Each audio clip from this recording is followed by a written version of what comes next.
वाले की रोटी भी कच्ची है और ये भाजी भी पूरी पानी पानी है। ये देखो दीपशिका स्कूल है ये, और ये सब्जी भी पूरी कच्ची है।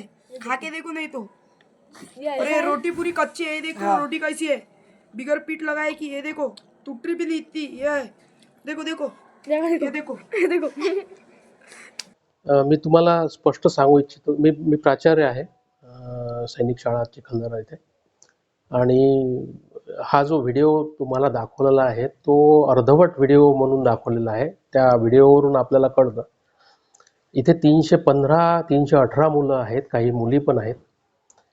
त्या सर्वजण मेसमध्ये जेवण घेतात। आमचे टीचर्स आहे, वॉर्डन आहे, ते सुद्धा लक्ष ठेवून या जे मेसमध्ये जेवण होतं पूर्ण त्यावर लक्ष ठेवून असतात।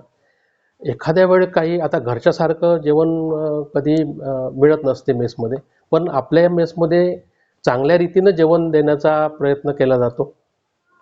हा जो व्हिडिओ दाखवलेला आहे, या व्हिडिओमध्ये जे दाखवलेलं आहे ते माझ्यामध्ये शिल्लक राहिलेलं किंवा मी हे मान्य करेल की जे पोळी आहे ती पोळी एखाद्या वेळ कडक येऊन जाते, परंतु मुलांना गरम गरम पोळ्या वाढताना एखाद्याला जर जास्त शिजलेली जास्त तापलेली पोळी जळलेली पोळी मिळाली, याचा अर्थ असा नाही की सगळ्यांना गरम पोळ्या दिल्या जात नाही किंवा कडक पोळ्या दिल्या जातो। माझ्या मते हा व्हिडिओ जो आहे यामध्ये काही अर्थ नाही, जो दिसते आहे ते खरं नाही। ज्याला तक्रार असेल त्याने आमच्या मेसमध्ये येऊन जेवण जेवावं, म्हणजे आपल्याला लक्षात येईल की काय। मी असं म्हणणार नाही की आकसापोटी तक्रार करत आहे किंवा कोणी, त्या मुलाला तसं वाटलं असेल, त्यांच्या पालकांनी आमच्याशी चर्चा करून त्यांनाही आम्ही समजून सांगितलं।